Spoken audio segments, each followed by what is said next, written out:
Last moment मेरा photographer ने मुझे रेस्क्यू करा, उसने धूम वाले की तरह बाइक चलाई और मुझे ऐसे उड़ते हुए पहुंचाया।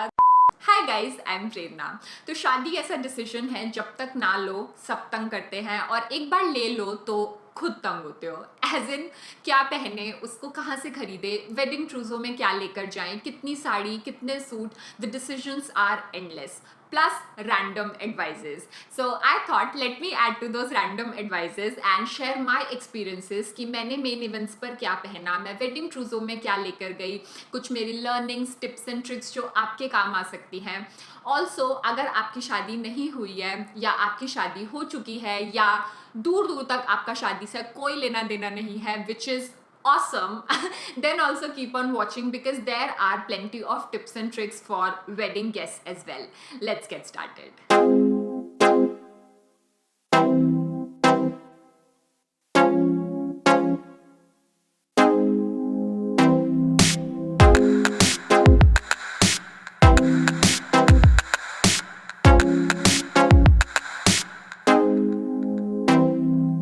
तो पहला सवाल ये है कि वेडिंग ज्वेलरी जो आप एज अ ब्राइड पहनेंगे उसको खरीदे या रेंट पर ले। मेरा मानना ये है कि वेडिंग लहंगा आप फिर एक बार रेंट पर ले सकते हैं, ऑल्दो वो भी अपने आप में एक ट्रिकी बिजनेस है, इसके बारे में हम लास्ट में बात करेंगे। बट वेडिंग ज्वेलरी तो डेफिनेटली आपको खरीदनी चाहिए, क्योंकि शादी के बाद जो post wedding lunch and dinners होते हैं उस पर आप बहुत आसानी से वेडिंग ज्वेलरी रिपीट कर सकते हैं साड़ियों के साथ मिक्स एंड मैच करके। बट वेडिंग लहंगा आप किसी के घर पहनकर नहीं जा सकते।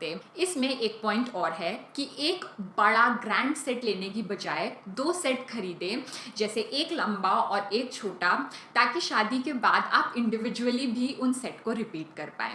जैसे मैंने अपनी ज्वेलरी ली थी सदर बाजार चांदनी चौक से, उसमें सबसे पहले मैंने एक लॉन्ग सेट लिया जिसके साथ छोटे ईयररिंग्स थे, फिर मैंने एक इतना बड़ा नेकलेस लिया, बड़े ईयररिंग्स लिए और बड़ा सा एक मांग टीका लिया।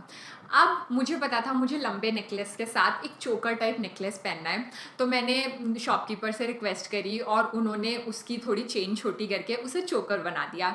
इस तरीके से मैंने शादी की ज्वेलरी में एक लंबा नेकलेस पहना, फिर एक चोकर पहना और चोकर के साथ ही जो ईयररिंग्स और मांग टीका आए थे वो पहने। अब शादी के बाद मैंने इनको कैसे रिपीट किया, कभी अगर मुझे साड़ी के साथ, साड़ी हैवी है और गला सिंपल रखना है, सिर्फ मंगलसूत्र पहन लिया और स्टेटमेंट ईयररिंग्स पहन लिए, तो शादी वाले ईयररिंग्स रिपीट कर लिए। या कभी ईयर्स को सिंपल रखना है बट स्टेटमेंट नेकलेस पहनना है और एक मांग टीका लगाना है, किसी शादी में आप वेडिंग गेस्ट की तरह हैं, तो मैंने उसको ऐसे रिपीट कर लिया। सेम मैंने वेडिंग रिसेप्शन की ज्वेलरी जिसमें मैंने एक पद्मावत इंस्पायर्ड चोकर और उसके साथ के ईयररिंग्स खरीदे थे, उसे भी मैंने इंडिविजुअली बहुत बार रिपीट किया है। कभी सिर्फ चोकर पहन लिया, कभी ईयररिंग्स पहन लिए साड़ी के साथ और गले में सिंपल रखा।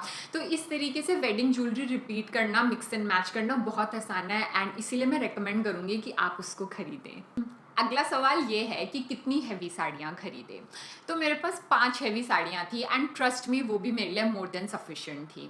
पहली हैवी साड़ी थी एक क्लासिक रेड जो हर किसी के वेडिंग ट्रूजो में होती है, ये मैंने नल्ली से ली थी। इसकी मुझे सबसे अच्छी बात लगती है इसका ब्राइट रेड, इतना प्यारा सुर्ख लाल और कॉम्प्लीमेंट्री है वाइन ब्लाउज।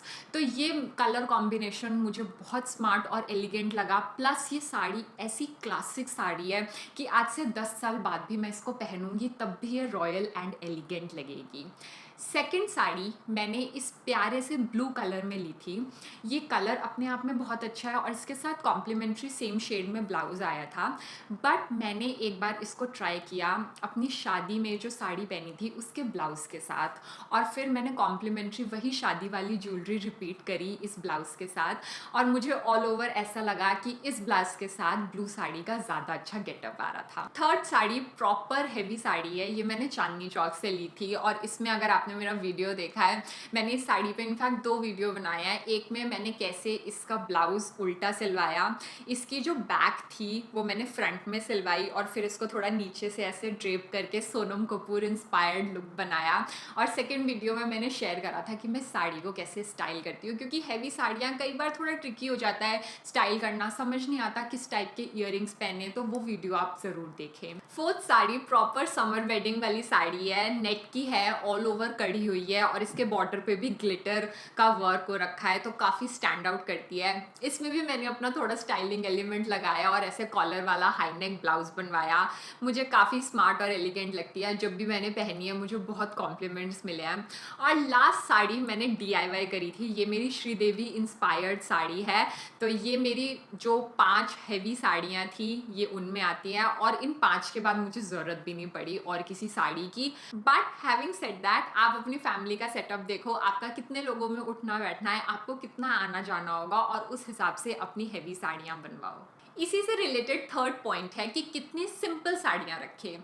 ये उनके लिए एप्लीकेबल है जो वर्किंग है, ऑफिस ज्वाइन करना है, स्कूल कॉलेज ज्वाइन करना है, तो उसके लिए भी आपके पास साड़ियाँ होनी चाहिए। क्योंकि शादी के बाद जब आप ज्वाइन करेंगे, सब आपको विश करने आएंगे, आप सबसे मिलेंगे, सब आपको चेकआउट करेंगे।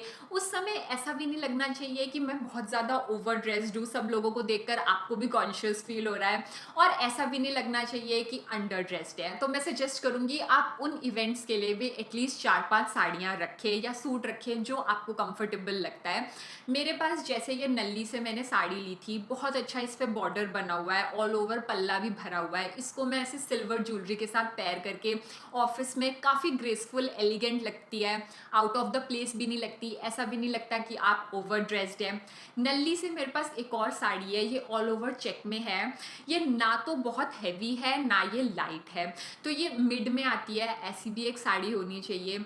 अगर आपकी वर्क प्लेस पे फर्स्ट डे ऑफ ज्वाइनिंग है तब आप इस टाइप की साड़ी कैरी ऑफ कर सकते हैं। मेरे पास एक रॉ सिल्क की साड़ी है ब्राइट येलो में, इस पे ऑल ओवर ऐसे बॉर्डर लगा हुआ है और कॉन्ट्रास्ट में ब्लाउज है। ये मैंने DIY करी थी चांदनी चौक से फैब्रिक खरीद के। अगेन बहुत एलिगेंट और स्मार्ट पीस है। एक है मेरे पास कश्मीरी साड़ी, ये मैं कश्मीर घूमने गई थी तब हमने खरीदी थी।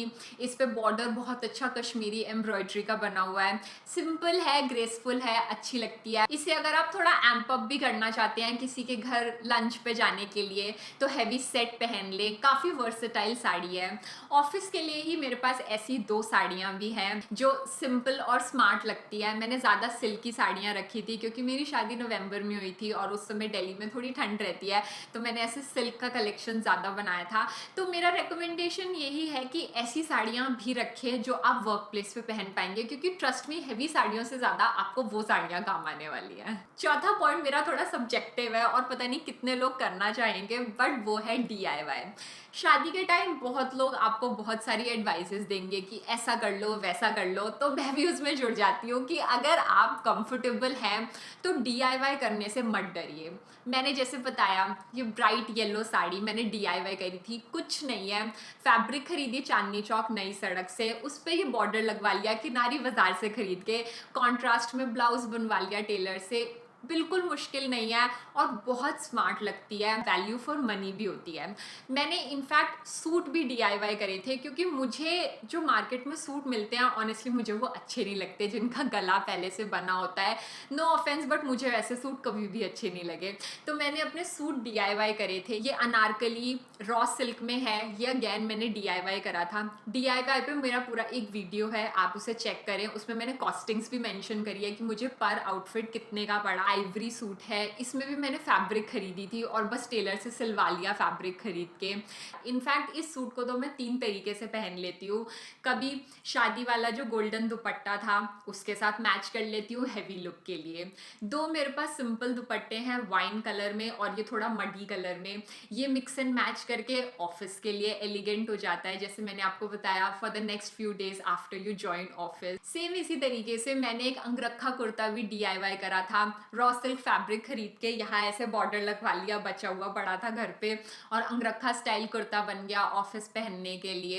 एक मैंने जब कश्मीरी साड़ी ली थी तो मैंने एक कश्मीरी कुर्ता भी लिया था, ये न्यूली वेड्स पहनती हैं कश्मीर में, एटलीस्ट यही हमें दुकानदार ने बताया था। तो मेरा सजेशन यही रहेगा कि एक अच्छा मिक्स क्रिएट करें, अगर खुद से क्रिएट कर सकते हैं तो नथिंग लाइक दैट, आपको मार्केट रेट से बेटर भी पड़ेगा और आपके पसंद की चीज भी होगी। नेक्स्ट पॉइंट है रेंटिंग आउटफिट। जैसे मैंने स्टार्टिंग में मेंशन किया, तो क्या हमें कपड़े किराए पे लेने चाहिए? ऑनेस्टली अगर मेरी शादी नहीं होती तो मैं इसमें बिग टाइम फेवर में अभी बोलती, बट मेरे साथ ऐसा शादी के टाइम एक्सपीरियंस हुआ। मैंने अपना वेडिंग रिसेप्शन का लहंगा रेंट पे लिया था और मेरा एक्सपीरियंस काफ़ी ख़राब रहा। मैंने कोई एवरेज कंपनी नहीं, काफ़ी बड़ी कंपनी से रेंट पे लिया था। वो इंस्टाग्राम पे बहुत अपने प्रमोशंस करते हैं, ब्लॉगर लोगों को अपने कपड़े भेजते हैं, सो दे मार्केट देमसेल्व्स रियली वेल। मैंने उनके स्टोर पे जाके 3 महीना पहले ही लहंगा फाइनलाइज कर दिया, अपनी मेजरमेंट्स दे दी। और जिस दिन लहंगा डिलीवर होना था, वो भी एंगेजमेंट से एक दिन पहले, उनका कोई मेल नहीं, उनको मैं कॉल कर रही हूँ कोई जवाब नहीं, पता ही नहीं कि मेरा लहंगा कहाँ पे है। और मैं इतनी परेशान हो गई थी क्योंकि मेरी वेडिंग घर से नहीं थी, एक रिजॉर्ट से थी, तो हम लोग उधर शिफ्ट होने वाले थे। मुझे टेंशन हो रही है, हमें घर से निकलना है और लहंगा नहीं आया, सब इतने परेशान हो गए। सारी चीज़ रात को 8 बजे सॉर्ट हुई, सुबह से शुरू होके, जब मुझे लॉजिस्टिक्स वाले का फ़ोन आया कि आपकी शिपमेंट डिले हो गई थी और आपका लहंगा अभी 8 बजे मेरे पास पहुंचा है, मैं अब रात को तो आपको देने नहीं आऊँगा, कल सुबह दे सकता हूँ। एंड फिर मैंने उससे रिक्वेस्ट करी कि मेरा एड्रेस चेंज हो गया, अब आप इधर आके मुझे लहंगा दे दो। थैंकफुली ही अग्रीड और नेक्स्ट मॉर्निंग जब मेरी एंगेजमेंट चल रही थी तब लहंगा डिलीवर हुआ, मेरे भाई ने रिसीव करा। So that is how it went. So I will not say कि रेंट मत करो outfit, but I will also suggest कि do it at your own risk, क्योंकि एंड में क्या होगा किसी चीज़ की कोई गारंटी नहीं है, लॉजिस्टिक्स किसका क्या डिले, एंड में नुकसान अपना ही है। So do it at your own risk. In fact मेरा वेडिंग रिसेप्शन तो काफ़ी इवेंटफुल था, मैं पहुंचने में लेट हो गई थी, इट वॉज अराउंड 9:55 और अभी भी मैं पार्लर में बैठी थी, रिसेप्शन में नहीं पहुंची थी, सब मेरा वेट कर रहे थे। लास्ट मोमेंट मेरा फोटोग्राफर ने मुझे रेस्क्यू करा, उसने धूम वाले की तरह बाइक चलाई और मुझे ऐसे उड़ते हुए पहुंचाया। तो यही मेमोरीज होती हैं जो एंड में रह जाती हैं, वो सब स्ट्रेस फ्रेस सब पीछे छूट जाता है और यही मेमोरीज रहती है। इस वीडियो का एक पार्ट 2 भी आएगा, क्योंकि अगर अभी मैं सारे पॉइंट्स एक्सप्लेन करती तो आप लोग कहते इतना लंबा वीडियो बना दिया, स्किप कर करके देखते। तो इसको मैंने 2 पार्ट में डिवाइड कर दिया है। सेकंड पार्ट में मैं नेक्स्ट 5 पॉइंट्स कवर करूंगी, stay tuned for that. And I hope आपको आज का वीडियो अच्छा लगा। Thank you for watching guys, bye.